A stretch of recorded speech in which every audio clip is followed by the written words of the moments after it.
Imagine in our country, we now live in a time where we have Democrats, these woke individuals, trying to take away someone's freedom, someone's money, someone's ability to run for office without due process, meaning Donald Trump has never been to court on this particular matter. He's never had witnesses brought against him.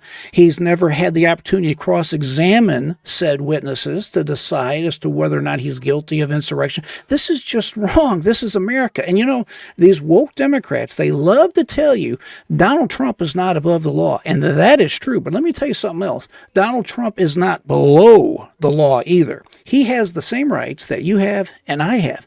And these woke individuals need to remember that at all times. But instead, they are hell-bent on destroying our country. And folks, we cannot allow this to happen. All right, my friends, get ready to free your mind because it's showtime. J.R. Dukes at your service. Appreciate you joining me today. Plain and simple. No other way to slice it up. They're directly lying to us all. Hence the reason why I am always talking, having a conversation with you, because indoctrination is a real thing. And we have to shed light on this so that the sunshine can disinfect this nonsense that's going on right now. You've got 50 states that can basically do 50 different things if they choose to, because this 14th Amendment has never been tested by the U.S. Supreme Court. There is no standard to which Donald Trump is being held to, is whatever the particular body of each particular state decides they want to do. Remember, Donald Trump has had no due process. He has not been charged with insurrection. He has not been convicted of insurrection. Even goofy Jack Smith, the special prosecutor, he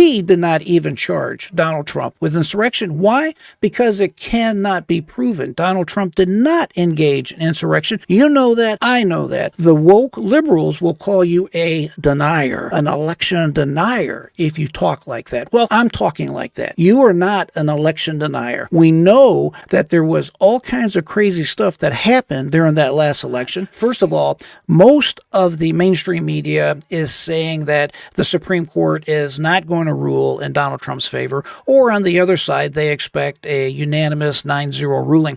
Personally, I don't think that's going to happen. So you can put me on the record right now. We'll just see how my prediction goes. There's no way the U.S. Supreme Court, even though they should immediately take up this case, dismiss it, squash it, hold it, whatever, they're not going to do that. There are some very liberal individuals are definitely not going to rule in Donald Trump's favor. I would like to see a 9-0 ruling, but I don't see that happening. What are the different off-ramps, if you will, that the U.S. Supreme Court could take to rule in Donald Trump's favor without having to directly answer the question whether or not Donald Trump committed an insurrection? Which means, like a number of other things under the 14th Amendment, in Section 5, Congress is given authority to enact legislation to enforce the provisions of the 14th Amendment. No one has been prosecuted under that, not just Trump, none of the 1,200 people who've been indicted in connection with the Capitol riot. So I think what the court can say is there has to be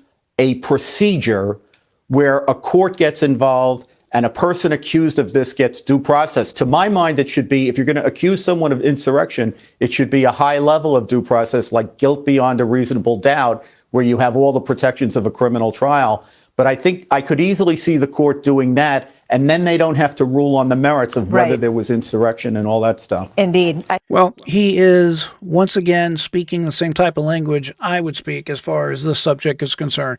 They probably do not want to address directly whether or not Donald Trump engaged in insurrection. And folks, I want you to understand this. There is no legal definition of insurrection under the law. I know that may come as a surprise to you, but there is not any law that says an insurrection is this, and this is how you determine if it's an insurrection. It does not exist. And if you believe it exists, go ahead and put it in the comments below. I'll look it up and I'll get back to you on it.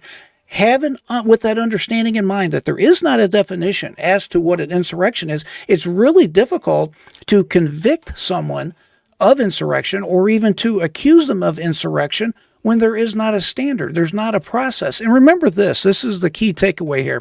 Under the 14th Amendment, Section 3, this is what they're trying to stick Donald Trump in the heart with when you get right down to it.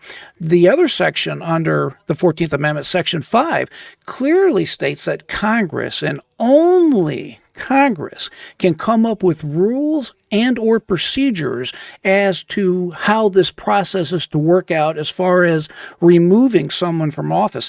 That also touches on another subject. The 14th Amendment does not say you cannot run for office. The 14th Amendment says you shall not be seated. You shall not be allowed to hold that office. So that's yet another argument that the Supreme Court could find a way to rule in Donald Trump's favor. In other words, you can run, but you may not be seated if indeed you are an insurrectionist under that particular statute. But remember, Congress has never came up with the rules, and only Congress has the authority under the 14th Amendment to come up with the rules and decide. For example, do you actually have to have a conviction in order to be an insurrectionist? Or is there some tribunal that's going to decide that? Or is it only Congress that decides that? And what is the standard? What is the proof?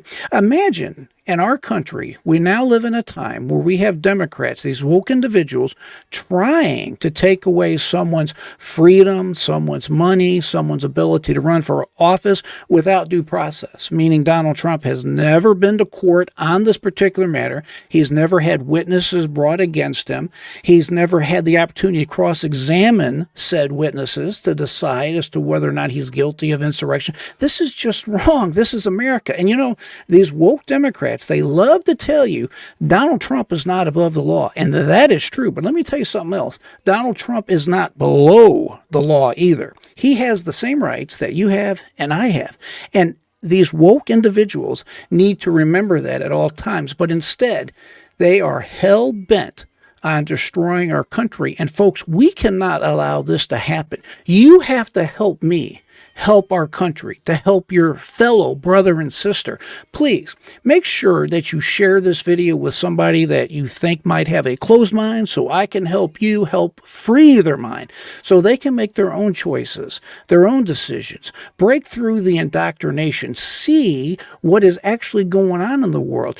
Don't believe anything coming out of Joe Biden's mouth or any of these woke Democrats, because they're skewing, they're lying, they're not telling you the truth, and they sure are not giving you the whole truth. So I want you to remember that today, and we'll continue keeping in touch and see exactly how all this turns out. If you haven't done so already, please hit the thumbs up button, like, subscribe. That way you get notified as my next video and things come out. Hey, I appreciate you joining me today. As I always say, keep that mind free and never give up. Until next time, my friend, I am J.R. Dukes.